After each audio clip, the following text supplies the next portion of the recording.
राजा रघुविंदर को royal palace विरासत में मिला था। रॉयल पैलेस कम से कम 1000 करोड़ का तो होगा ही ना। हाँ राजा जी, होगा जरूर, पर आप कभी भी शाम के बाद इस पैलेस में आने जाने की कोशिश मत करना। अरे लेकिन हम तो वहाँ एक हेरिटेज होटल खोलने की सोच रहे हैं। नहीं राजा जी, ये ख्याल छोड़ दीजिए। पर क्यों? क्योंकि आज भी वहाँ आपकी परदादी रानी सीता देवी का भूत रहता है। क्या आज की दुनिया में भी आप भूत प्रेत पर विश्वास रखते हैं? रखना पड़ता है। आपने वो सब नहीं देखा जो मैंने देखा है। ये उन दिनों की बात है जब आपके पिताजी राजा राम नए नए राजा बने थे। उनके आदेश पर कुछ मजदूरों को रॉयल पैलेस भेजा गया था मरम्मत करने के लिए। वो लोग सुबह सुबह पैलेस पहुंचे थे। शाम के समय वो सारे मजदूर एक कमरे में बैठकर हंसी ठिठोली कर रहे थे। अरे भाई, लगता है इस काम में 1 महीना तो लग जाएगा। अरे जो भी हो, इस काम से मोटा पैसा मिलेगा। मोटा पैसा, समझे ना? वो तो है भाई। उन सभी मजदूरों को किसी और की आवाज सुनाई देने लगी। क्या तुमने भी वो आवाज सुनी? हाँ, कोई श्श कर रहा था। अरे हो सकता है ये हमारा वहम हो। नहीं, कोई आवाज कर रहा है, मैंने सुनी। चलो देखते हैं कौन कर रहा है। आवाज का स्रोत ढूंढने के लिए तीनों मजदूर चल पड़े। आंगन में उन्हें एक शैतानी शक्ल का यंत्र दिखा। अरे वो श्श की आवाज इस यंत्र से आ रही होगी। जब भी तेज हवा इस यंत्र से पार होती है, ऐसी आवाज इससे आती है। अरे हम तो बेफिजूल ही डर गए। चलो वापस चलते हैं। चुप बैठो। अरे ये कौन बोला? समझ नहीं आ रहा? चुप बैठो। अरे कौन है यहाँ? सारे मजदूर डर के मारे थर थर कांपने लगे। रानी सीता देवी का भूत उनके सामने आया। सुनाई नहीं देता कि शांत रहो? कितनी बार तुम लोगों को बोलूं कि शांत रहो? रानी सीता देवी इतना जोर से चिल्लाई और उन सारे मजदूरों को अपनी ज्वाला से जला दिया। मजदूर जलते जलते चिल्ला रहे थे। अगली सुबह हमें सब मजदूर मरे हुए मिले, सिवाय एक के जिसने हमें ये सारी दास्तां बताई। तो हमने अब तक उस भूत का कुछ क्यों नहीं किया? ऐसे कैसे हो सकता है कि हम लोगों ने कोशिश ना की हो? तो कुछ हुआ नहीं क्या? मजदूरों की लाश मिलने के बाद हमने एक बहुत ही सिद्ध बाबा को बुलाया और उन्होंने रॉयल पैलेस में हवन करना शुरू कर दिया। जैसे ही सूरज ढलता है, रॉयल पैलेस की सारी खिड़की दरवाजे अपने आप पटकने लगते हैं। शोर मत करो। मंत्रों की वो आवाज आपकी परदादी बा के भूत को परेशान करने लगी। वो चीखने लगी और उन्होंने सारे मंत्रियों को अपनी ज्वाला से जला दिया। उस दिन के बाद से रॉयल पैलेस जाने की जिद किसी ने नहीं की और आपको भी नहीं करना चाहिए राजा जी। पर हमारी दादी माँ का भूत उस रॉयल पैलेस में क्यों भटक रहा है? उनकी आत्मा को अब तक शांति क्यों नहीं मिली? ये जानने के लिए आपको उनके बारे में जानना होगा। ये सन 1830 की बात है। राजा विजय सिंह और रानी सीता देवी का रॉयल पैलेस खुशियों से भर गया था जब उनके घर युवराज वीर का जन्म हुआ था। रानी सीता देवी को अपने बेटे से बहुत लगाव था। वो दिन भर युवराज के साथ ही रहती थी। हमारे युवराज आपसे भी बड़े वीर बनेंगे महाराज। हाँ बनेंगे, आखिर बेटे हमारे हैं। वो तो है। लेकिन एकाएक युवराज बीमार रहने लगे। युवराज दिन भर रोने लगे। वो सो ही नहीं पा रहे थे। राजा विजय सिंह ने बड़े बड़े डॉक्टर और वैद्यों से उनका इलाज करवाया। महाराज, युवराज की परिस्थिति बिगड़ रही है। युवराज को नींद क्यों नहीं आ रही, ये हमारी समझ में नहीं आ रहा। हमारी कोई दवाई युवराज पर असर ही नहीं कर रही है। अब भगवान ही उनको सुला सकते हैं। सारे वैद्य अपनी अपनी पूरी कोशिश कर रहे थे। युवराज के दिन भर रोने से रानी सीता देवी परेशान हो गई थी। धीरे धीरे युवराज कमजोर होने लगे थे। युवराज का सोना बहुत जरूरी है। अगर ये नहीं सोए तो पता नहीं क्या होगा। अब हम क्या कर सकते हैं? अब तो देवी माँ ही कुछ मदद कर सकती हैं। महाराज ने युवराज की सेहत के लिए यज्ञ करवाए, पर कोई फायदा नहीं हुआ। उनकी तबीयत और खराब होने लगी। फिर अचानक एक रात को युवराज सो गए। मेरा बेटा सो गया। युवराज को सोता देख रानी बहुत खुश हुई। काफी घंटे बीत गए। जब राजा विजय सिंह अपने बेटे को देखने आए तो उन्होंने देखा कि युवराज का शरीर ठंडा हो चुका है। नहीं, हमारा युवराज नहीं। आप चिल्ला क्यों रहे हैं? युवराज सो रहा है। रानी, युवराज नहीं रहे। क्या आप झूठ बोल रहे हो? मेरा बेटा सो रहा है। सारे नौकर चाकर सब रोने लगे तो रानी सीता देवी सब पर चिल्लाने लगी, चुप बैठो, मेरे युवराज सो रहे हैं, उनकी नींद खराब हो जाएगी। राजा विजय सिंह ने बहुत समझाने की कोशिश की पर रानी ने उनकी एक न सुनी। वो पागलों की तरह अपने युवराज को लेकर सारे पैलेस में घूमती रहीं। उन्हें ये भी सुध नहीं रही कि कब उनकी साड़ी में आग लग गई और उस आग में रानी सीता देवी अपने युवराज के साथ जल गई। उस दिन से रानी सीता देवी का भूत उस रॉयल पैलेस में है। शाम के बाद जो भी आवाज करता है, रानी सीता देवी का भूत उसे आग में जला देता है। अमावस्या की रात का समय है। सतपुड़ा के घने सुनसान जंगल इलाके से एक कार तेजी के साथ गुजर रही है, जिसको सौरभ चला रहा है। वो बहुत ही खुश है। तभी सीट पर रखा उसका मोबाइल बजने लगा। क्या हुआ राहुल? अरे क्या तुम्हें थोड़ा सा भी सब्र नहीं रहता? अरे मैंने कहा था ना कि हवेली मेरे नाम होते ही मैं तुझे तेरे हिस्से के पैसे दे दूंगा। अरे यार 15 दिन निकल चुके हैं दोस्त। आखिर कब हवेली तेरे नाम होगी और कब तू मेरे पैसे देगा? देरी क्यों हो रही है? अरे भाई तू थोड़ा सब्र रख। देरी कोर्ट की तरफ से हो रही है। अब मेरी इसमें क्या गलती है? जैसे ही काम होता है मैं तुझसे खुद बात करूंगा। अब फोन रख रहा हूं, बार बार कॉल मत करना यार। सौरभ ने जैसे ही कॉल काटी, अचानक उसकी कार बंद हो गई। अरे यार अब इस कार को क्या हुआ? अचानक से बंद क्यों हो गई? पेट्रोल तो इसमें फुल है। उसने फिर से स्टार्ट करने की कोशिश की, लेकिन कार स्टार्ट नहीं हुई। सामने देखने के बाद वो चौंक गया। उसके होश उड़ गए। कार गांव के पुराने खंडहर के सामने खड़ी है। अरे मैं इस जगह कैसे आ गया? लगता है मैं बात करते करते रास्ता भटक गया हूं। सौरभ ने कार फिर से स्टार्ट करने की कोशिश की, लेकिन कार स्टार्ट ही नहीं हुई। वो झुंझलाता हुआ कार से बाहर निकला। अरे यार मैं तो अपनी हवेली जा रहा था, फिर इस खंडहर के सामने कैसे पहुंच गया? मैंने आज दारू भी नहीं पी है। समझ नहीं आ रहा है कि क्या माजरा है। तभी सौरभ के पीछे से एक भयानक आवाज सुनाई दी। उसने पलट कर देखा तो उसके सामने लाल साड़ी में एक चुड़ैल खड़ी है। चुड़ैल की आंखें तेज लाल अंगारों के जैसे चमक रही हैं। उसके हाथों के नाखून खूनी खंजर जैसे लंबे हैं, जिनसे खून टप टप कर जमीन पर गिर रहा है। नहीं ये संभव नहीं है। ये नहीं हो सकता। तुम वापस कैसे आ सकती हो? मैं वापस आ चुकी हूँ और तुझसे अपना बदला जरूर लूंगी। नहीं नहीं नहीं। सौरभ जोर जोर से चिल्लाया और वहां से भागने लगा।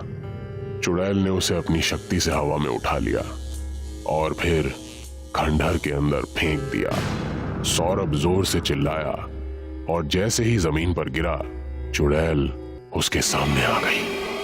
उसने उसकी गर्दन पकड़कर दूसरे हाथ से उसकी आंखों में अपने पैने नाखून मारकर अंधा कर दिया। मुझे छोड़ दो प्लीज, प्लीज मुझे माफ कर दो प्लीज। सौरभ, ये तेरे किए की सजा है, धोखेबाज कहीं के। चुड़ैल ने सौरभ की गर्दन पकड़कर मरोड़कर तोड़ दी। एक ही झटके में सौरभ को खत्म कर दिया। अब मैं अपनी मौत का बदला लिए बिना नहीं जाऊंगी। उसको भी इसी खंडहर में लाकर मारूंगी। चुड़ैल वापस आ चुकी है। इस घटना को 5 दिन हो गए राहुल और रोशनी एक बेड पर सोए हैं। अचानक राहुल को महसूस हुआ कि चुड़ैल उसका गला पकड़कर दबा रही है। चुड़ैल हंस रही है। आज मैं तुझे मार कर रहूंगी। मेरी हवेली के पैसे खाना चाहते थे ना? चुड़ैल की बात सुनते ही राहुल डर कर चिल्लाने लगा। पास में सो रही उसकी पत्नी जग गई और बोली, राहुल क्या हुआ? आप इतना डरे हुए क्यों लग रहे हो? राहुल ने उससे कुछ नहीं कहा और अपना डर छिपाते हुए बोला, कुछ नहीं, मैंने बुरा सपना देखा। तुम सो जाओ। इतना कहकर राहुल चादर ढककर जल्दी से आंखें बंद करके सो गया। कुछ दिन बाद रोशनी इस बात से हैरान है कि उस रात के बाद से हर रात वो डर कर बैठ जाता है। एक रात राहुल चादर से खुद को पूरी तरह ढककर कांप रहा है और सोने की कोशिश कर रहा है। रोशनी पति की हालत देखकर परेशान हो गई। मैंने अपने पति का ऐसा बर्ताव पहले कभी नहीं देखा। राहुल मुझसे जरूर कुछ छुपा रहा है। मुझे इसका पता लगाना ही होगा। राहुल के सपने में फिर चुड़ैल आई और बोली, राहुल, उस खंडर में मेरी लाश है। अगर तुम जीना चाहते हो तो वहां जाकर उसका अंतिम संस्कार कर दो, वरना मैं तुम्हें भी मार डालूंगी, जैसे सौरभ को मार दिया। राहुल उठा और अपने कमरे से निकलकर बाहर जाने लगा। रोशनी सोने का सिर्फ नाटक कर रही थी। वो भी जल्दी से खड़ी हुई और फिर चुपके से राहुल के पीछे पीछे जाने लगी। राहुल घर से बाहर निकलकर जंगल की तरफ जाने लगा। रोशनी भी दबे पांव उसका पीछा कर रही है। राहुल उसी पुराने खंडहर के सामने आकर रुक गया। ममता कहाँ हो तुम? मैं तुम्हारा अंतिम संस्कार करके तुम्हें मुक्ति दिलाऊंगा। राहुल के इतना कहते ही हवेली में तेज तेज हवाएं चलने लगी। एक झोंके ने राहुल को हवा में उठाया और उसको खंडहर में लाकर पटक दिया। रोशनी भी खंडहर के अंदर तक पहुंची। उसको देखकर राहुल चौंक गया और बोला, अरे तुम यहाँ कैसे पहुंची? यहाँ खतरा है। तुम यहाँ क्यों आए हो? मुझे बताओगे ये सब क्या हो रहा है? मैं बताता हूँ रोशनी, सब बताता हूँ। सौरभ और मैं बचपन से बहुत अच्छे दोस्त थे। गांव के सबसे अमीर ठाकुर की एक लड़की थी ममता, जो अब चुड़ैल बन गई है, जिसके नाम गांव की सबसे बड़ी हवेली थी।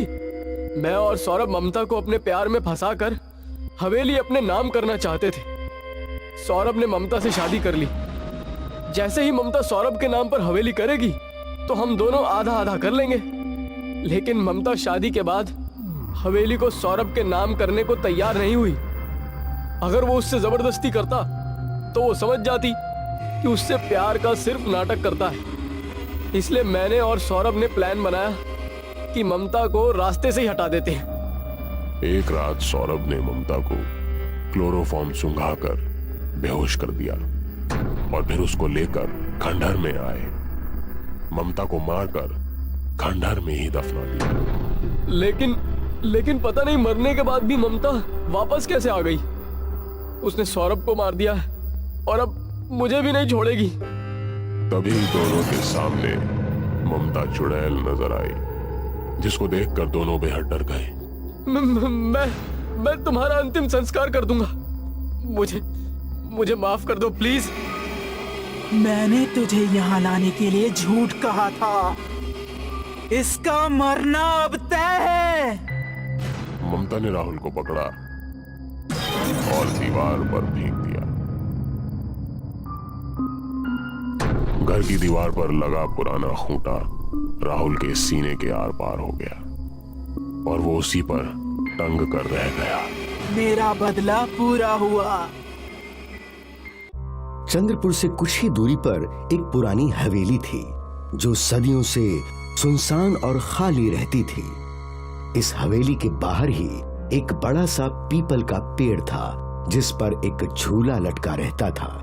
अक्सर रात के समय ये झूला अपने आप झूलने लगता था और आसपास का सारा इलाका शोर से गूंजने लगता था।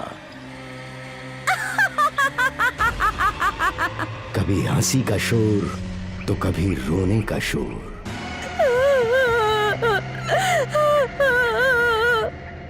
लोग इस हवेली के आसपास भी फटकने से डरा करते थे। एक रात की बात है, रणबीर अपनी पत्नी शिखा और बेटी प्रीति के साथ कहीं जा रहा था। काफी देर हो गई ना, अब तक हमें पहुंच जाना चाहिए था। हाँ, शायद हम रास्ता भटक गए हैं। पापा, मुझे डर लग रहा है। ये जंगल है, यहाँ जंगली जानवर भी होंगे ही। कहीं किसी जंगली जानवर ने हम पर हमला किया तो? अरे बेटा, ऐसा थोड़ी ना होगा। ये जंगल नहीं है, गांव है। आसपास कोई ना कोई जरूर रहता होगा। उन लोगों की कार कुछ ही दूर चली और अचानक रुक गई। क्या हुआ? पता नहीं, गाड़ी अचानक रुक गई। रणबीर ने गाड़ी शुरू करने की कोशिश की, पर गाड़ी शुरू ही नहीं हो रही थी। तभी शिखा का ध्यान हवेली पर गया। देखो, यहाँ कोई पुरानी हवेली है। हाँ, हो सकता है वहाँ कोई हो सकता है। चलो देखते हैं। तीनों गाड़ी से उतरकर हवेली की ओर चलने लगे। इस हवेली को देखकर लगता है कि सदियों से कोई यहाँ आया तक नहीं होगा। ऐसा नहीं होगा, हवेली बहुत बड़ी है, कोई ना कोई जरूर होगा। रणबीर ने हवेली का दरवाजा खटखटाया। कोई है? कोई है? और तभी एक बूढ़ी औरत एक हाथ में लाठी और एक हाथ में लालटेन लेकर उनके सामने आई। कौन हो तुम?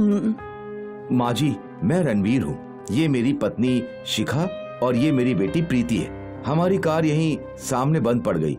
रात भी काफी हो गई है। क्या हम यहाँ सुबह तक रह सकते हैं क्या? रह तो सकते हो, पर ये हवेली सदियों से बंद है। अंदर सब कुछ टूटा फूटा है। कोई बात नहीं, हमें सिर्फ सर पे छत मिल जाए, यही काफी है। ठीक है। उस बूढ़ी औरत ने हवेली का दरवाजा खोला और फिर सभी लोग अंदर गए। आज रात तुम लोग यही हॉल में सो जाना। जी। बूढ़ी औरत वो लालटेन वहीं रखकर चली गई। उसके जाने के बाद शिखा और रणबीर बातें करने लगे। कितनी अजीब औरत थी। हाँ, पर एटलीस्ट समय पे हमें रहने के लिए छत तो मिल गई, वरना इतनी रात को इस सुनसान इलाके में हम कहाँ भटकते। वो भी है। प्रीति, बेटा तुम इस सोफे पे सो जाओ, आप उस पर सो जाइए, मैं यही सोती हूँ। ठीक है। रात काफी हो चुकी थी, इसलिए तीनों को जल्द ही नींद आ गई, गहरी नींद।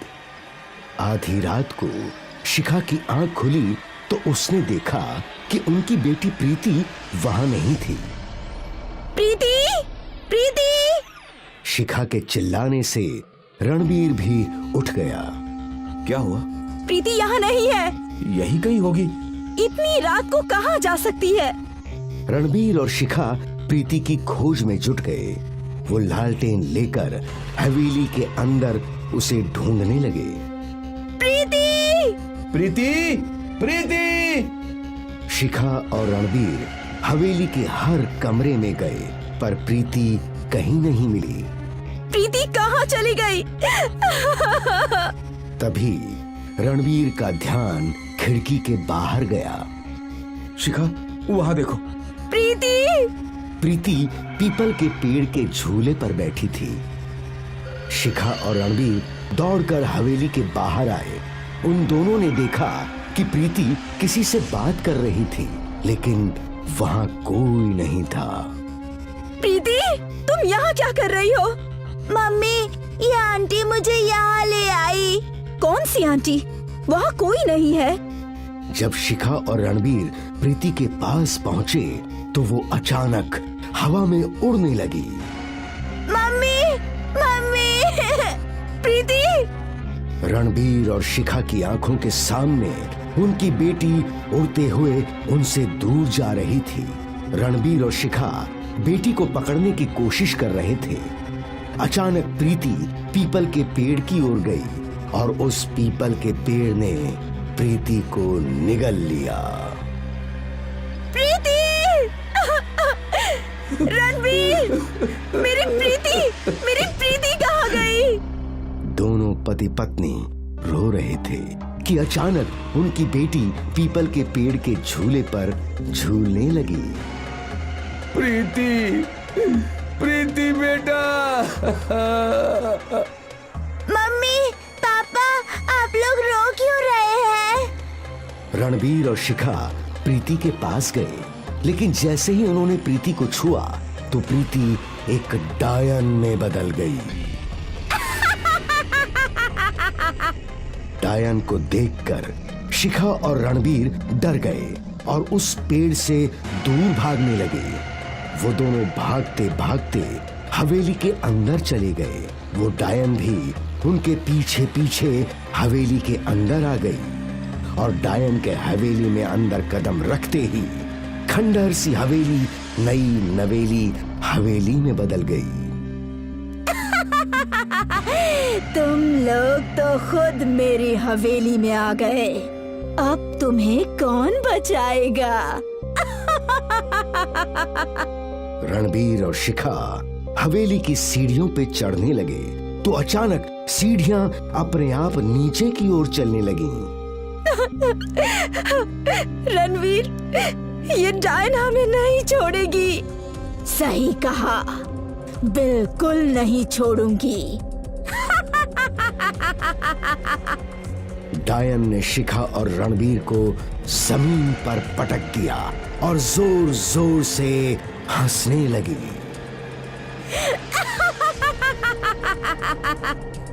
डायन 1 से 2, 2 से 4, 4 से ढेर सारी हो गईं। सारी डायने एक साथ जोर जोर से हंस रही थी।